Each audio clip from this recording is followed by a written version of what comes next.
Ed here with the Digital Digest, and today I wanted to share my full review, the digitally digested segment, for the Samsung Galaxy Book Pro 360. So let's start this off by talking about pricing and overall performance. I've spent over a month with this machine, and I can tell you at the beginning it was bumpy, but once everything got firmed up, I can easily say this is one of the best two-in-ones, also one of the best Ultrabooks in 2021. And credit goes to Samsung because they don't make that many laptops. And well, if you can do this well with such a limited range, hopefully they'll start doing more. But first and foremost, why would you want this? Is it right for you?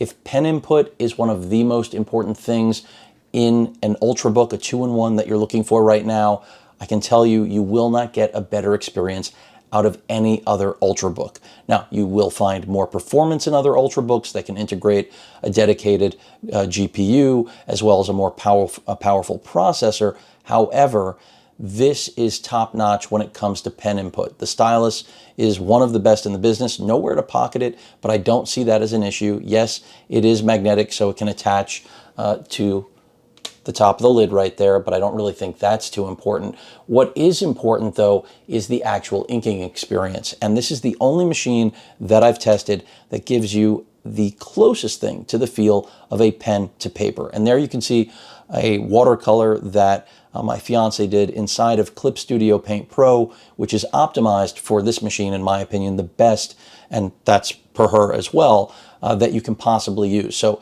if you're looking for a two-in-one in the Windows 10 sphere, soon to be Windows 11, this is the one to beat when it comes to pen input.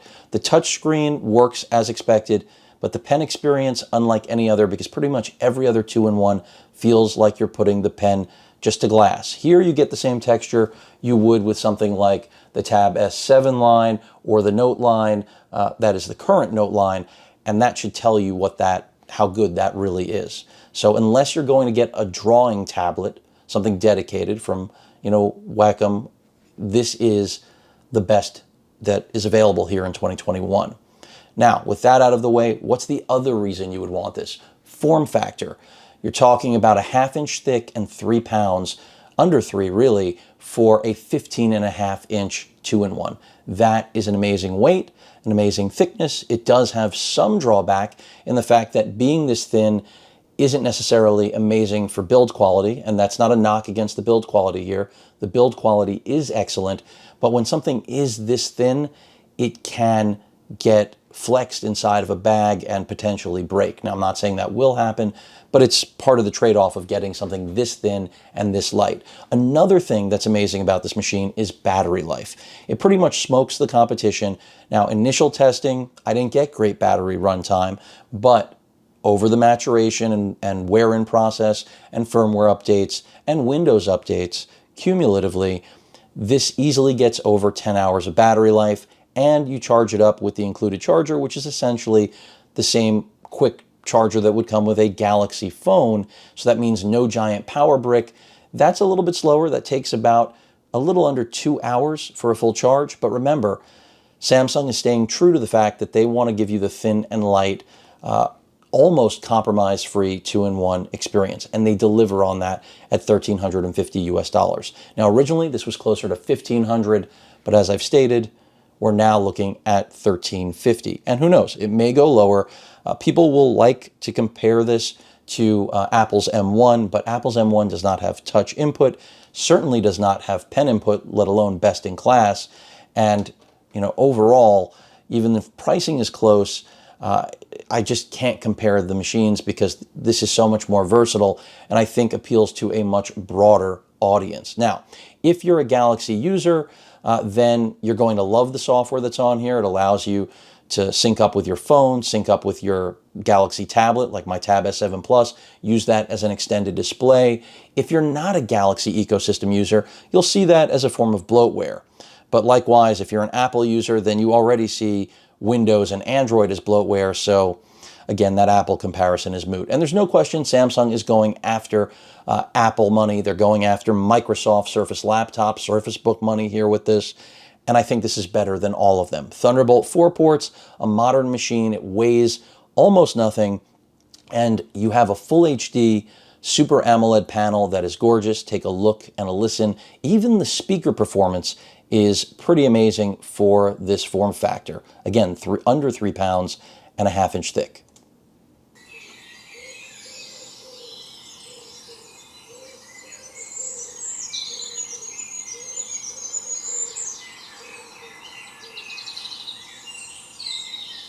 And brightness is all the way down, for those of you that are wondering, because this would be blown out, even though this screen doesn't get incredibly bright, a little under 300 nits.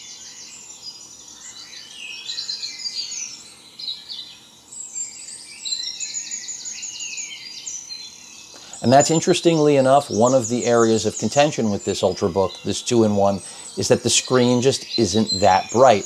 But I have to say, through my use, no problems at all with the brightness. I think it's one of the best options on the market. If you want more resolution, you can get a 4K AMOLED. You will have to go to something like the HP Spectre 15T or the 13T, and there you can get a 4K AMOLED display, gorgeous, but you won't have the pen to paper feel. It's not exactly pen to paper, but close enough that you get out of this machine. Now you'll just hear some vocals from me. And here with the Digital Digest, and today I wanted to share yet another update on the Lenovo Legion 5 Pro. For those of you that have been following my coverage, you already know that I think this is one of the best games. Now, this isn't incredibly loud, but I don't expect that. What I do appreciate about the audio experience, down-firing speakers it has, is that it's really clean. So while there isn't a lot of bass, you don't expect that from a 3-pound ½ inch footprint. It's clean audio, no distortion, no rattling from the build. Samsung made sure that we wouldn't be talking about those sort of things in terms of quality control. So that gives you an idea of the, again, full HD Super AMOLED panel. We've talked about inking. We've talked about the fantastic battery life, which does surpass pretty much every manufacturer in the Windows 10 realm. Apple being the only one, but they're not in Windows 10, so that's a moot comparison. It's literally apples to oranges. We've talked about the ecosystem inside of, being a Galaxy user.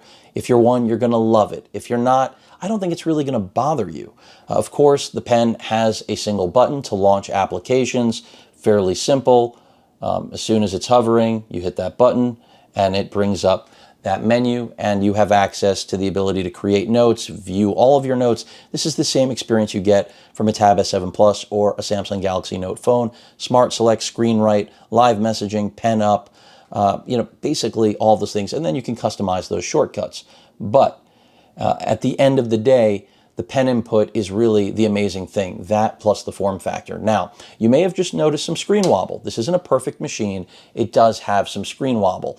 And I'm not a fan of that. If this weren't a touch input device, if it weren't a pen input, a 2-in-1, it wouldn't be an issue. And for those of you who are going to say, well, you wouldn't write on the screen like this, I'm not suggesting that you will. The premise is that there are a ton of 2-in-1s on the market that have virtually no screen wobble. Screen wobble is something I more often see in traditional laptops because manufacturers know you aren't going to touch the screen. So of course, if you want to use this as an artist, you're going to flip this around and use it in the tablet orientation, which is just amazing. I mean, the fact that I call it tablet orientation with this weight, it truly is tablet orientation because it's under 3 pounds and 15½ inches. So that's another amazing feat they've pulled off here. With most 2-in-1s, this form factor, you're 4½ pounds, even in the Ultrabook class. But again, if you know that you want to have more capability, like a dedicated GPU, you will have to go to traditional PC manufacturers. Now, under the hood, we've got an Intel Core i7-1165G7. That is a competent quad-core processor, something you'll find in the majority of Ultrabooks. We do have a micro SD card slot, which I love. And then Thunderbolt 4 ports all around. We have a headphone, really an audio combo jack right there on the far left. Nothing bezel side except for ventilation. And then if we come around to the other side, that's where you have your other two Type-C ports. So basically very minimal, and I could fault Samsung, but the reality is they're looking to create an extension of their mobile brand, the Galaxy brand. And that's exactly what this delivers. It's thin, it's light, it's powerful for what it is. It's even aggressively priced. And Thunderbolt 4 connectivity is something you won't find on much of the competing products, at least for manufacturers like Microsoft. And that's exactly who I think they're after. I think Samsung is after Microsoft and Apple. I don't really think they're trying to steal sales away from Lenovo or HP or Dell, because their machines really don't directly compete with this. They're not as thin, they're not as light. The LG Gram is in this class, but I haven't reviewed an LG Gram, so I can't speak to it. I know that they're thin, light, and have great battery life, so that's probably the closest competing product. But again, with a 2-in-1, this is not going to be beat if what your primary concern is the pen input and the actual thickness and weight and battery life. This just will not be outdone. And the Thunderbolt 4 ports, again, even though that's all you see on the machine right now, that's exactly what you would want, because if you're going to dock this with a Thunderbolt hub, you've got 8K, up to 8K video out. You're not going to be playing games, and I'm going to speak about that right now. Not at 8K, not even at 4K. Luckily at 1080p, you'll get away with some of that, which is, again, a good reason that this is a 1080p display. But 8K video out or 2 streams of 4K video, you also will be able to power the laptop, keep it charged, as well as hook up all of your peripherals. I've covered a lot of Thunderbolt hubs. Thunderbolt is something that is a must-have on Ultrabooks, in my opinion, and Microsoft, for some reason, still will not pony up the money to put Thunderbolt into their Surface laptop, or Surface Book, and it's frankly pathetic. I mean, I love Microsoft, love what they've done in the space, but like Apple, they've gotten a little bit complacent, and that's not good. So, love that Samsung's doing this. Let's talk about the keyboard and trackpad. The keyboard does not have a tremendous amount of travel. It is backlit. I think once you get used to it, you'll be perfectly happy with it. But if you're accustomed to HP, Lenovo, or Dell, you're going to feel that this is a little bit flat. You know, the chiclet style here is a little bit flat. I can't, say anything else about it. You do get a numerical keypad, which is good. The webcam is a disappointment. That's one of the things I expected from Samsung, and I stated this early on in my initial impressions. I thought Samsung would deliver a machine with a better webcam. Unfortunately, that just didn't happen. And for those of you that are wondering about brightness, let me just show you, because, I mean, first of all, keyboard backlighting is at 100%. I'm going to show you what that looks like right now. I'm going to turn the studio lights off because I think it's competent. There you go. And it is. But, you're not going to get any RGB out of this or anything like that. But the contrast works. It looks good. And that's really all we could possibly ask for. Let's see if I can get these lights to come back on properly. There we go. Now, beyond that, let's take a look at that screen brightness, which was really what I was about to show you. Because, again, there's a lot of flack being given to this machine about its brightness. Now, outdoors, that's one thing. But indoors, you're not going to have any problems with the brightness of this display. And quite frankly, I would much rather have a Super AMOLED in Full HD at this brightness than any IPS panel, no question, because you'll suffer no backlight bleed. Some people may worry about burn-in, but on laptops, far less frequently. Also, their lifespan is nowhere near what we have with TVs. LG OLEDs, another story. That's why Samsung, even though they're the biggest OLED manufacturer in the world, never stepped up into TVs. They're just getting started now, and that's because they didn't want to release TVs that would only make it 3 years. And you know who you are. Anyway, moving away from that, you already know pretty much everything that you need to. This giant touchpad, trackpad, precise, really good, and I think, again, this is going to make anyone who's interested in Surface products or Apple products incredibly happy. It's glass. The machine is predominantly made of metal, a little bit of polycarbonate here and there, but outside of the webcam being a potato, I think that this really is one of the best 2-in-1s ever made, and it gives me a lot of hope for what Samsung will potentially do in the future. I mean, if they were to make this a little bit larger, let's add a pound, throw in a dedicated GPU. We don't need max power. I'm going to be really, really interested. Again, best-in-class pen input, unlike any other manufacturer, without going to an actual dedicated drawing tablet. This is some next-level stuff. And then the integration into the ecosystem is a cherry on top if, like me, you are a Galaxy user. And if not, big deal.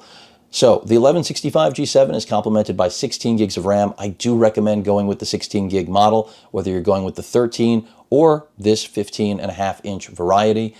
Don't cap yourself at 8 gigs. It's not worth doing here in 2021. We've got a new operating system launching soon, officially rolling out for updating in 2022. But if you buy a new computer very soon, they are going to be stocked standard with Windows 11. So I would say get the 16 gigs. Do not sell yourself short there. And the 1 terabyte NVMe that's under the hood, that is the SSD, the hard drive, performs incredibly well. So you're not going to have any problems with that either.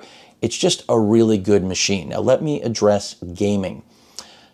If you want to game on this, you can. That's another beautiful thing about Iris Xe graphics. That's the integrated graphics associated with the Intel i7-1165 G7 processor.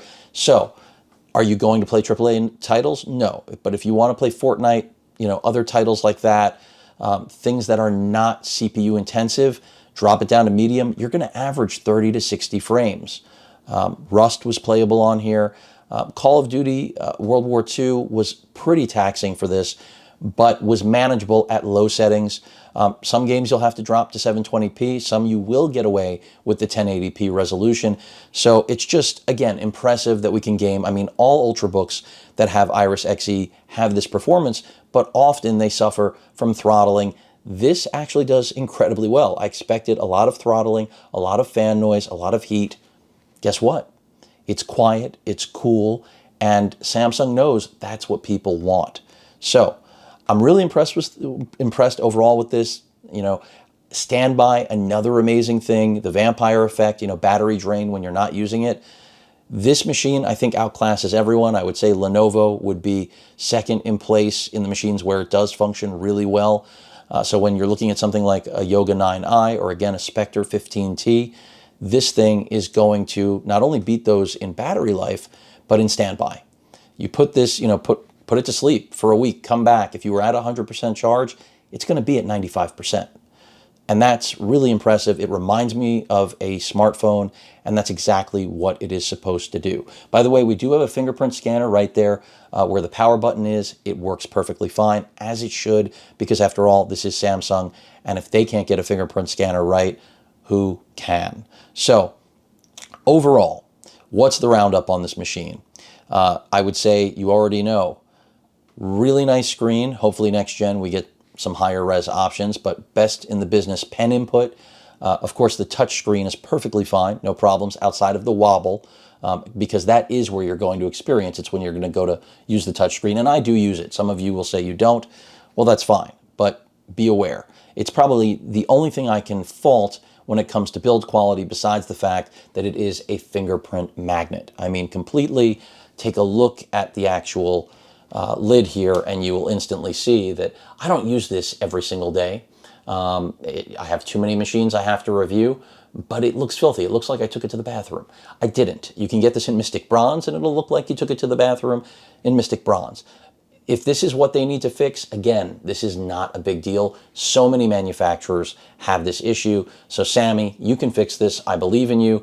And then what I was talking before about how thin it is, you must be aware of that. So if you're carrying this inside of a bag, just remember that even though it's built really well, it's so thin that any pressure on this could potentially, crack the screen, is what I'm going to say. I'm not saying that it's going to absolutely happen, but it's something you have to be aware of. And all of you people who are incredibly concerned with opening it with one hand, because it has the rubber feet, you're not going to have a problem. This is one-hand friendly. I'm not sure what the obsession is about that, but either way, you're not going to have an issue. So again, phenomenal battery life, a little under 2 hours to charge, no giant power brick, great integration into Samsung's Galaxy ecosystem, best-in-class pen input for any device running Windows 10, soon to be 11, and all at $1,350, and even less if you opt for the 13-inch. I personally would stick with the 15 because this is where I feel like it's a game changer. The 13-inch isn't that far away from the same weight as my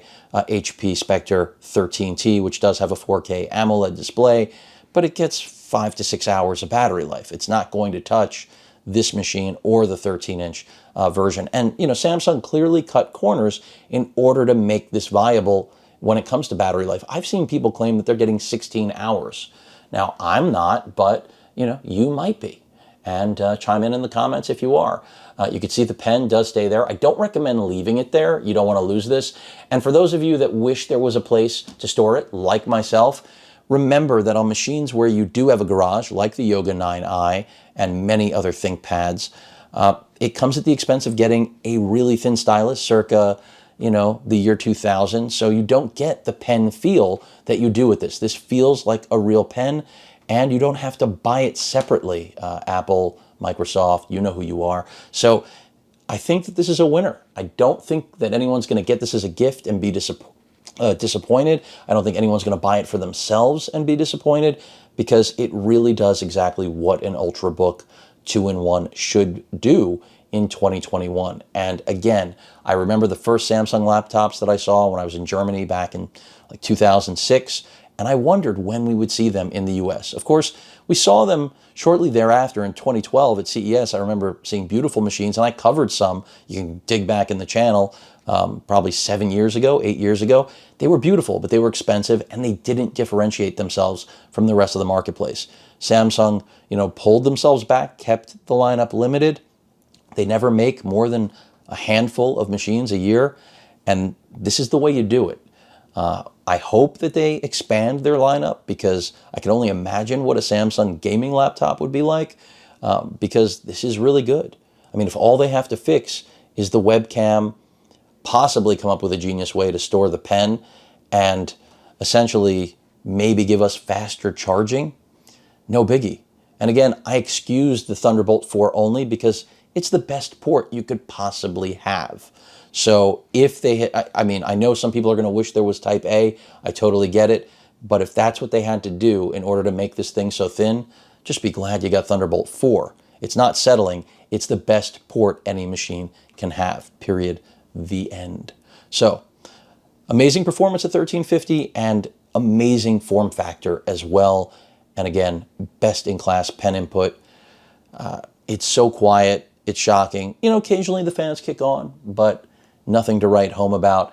And again, from a 2-in-1 aspect, I could start bringing out other machines, but really nothing is going to best this unless, as I stated at the beginning of this video, you need dedicated GPU, then you need the Spectre 15T, or you need a Yoga product where you will get better audio and you will get better graphics performance. And I didn't mention, you can edit 4K video on here. You will have no problem running Adobe's Creative Cloud suite of software.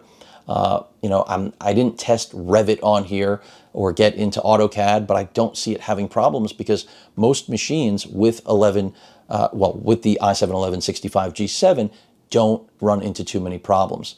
Now, if you go with the 8 gig RAM model, again, remember that can't be upgraded, then you might run into some things, but you're not going to have a problem editing. But if you want better performance when it comes to 4K video editing or raw image editing from cameras that are megapixel monsters like the A7R4, now the A7R4A, or of course the A1, or even 24 megapixel full frame cameras, then you might want to get something with a dedicated GPU.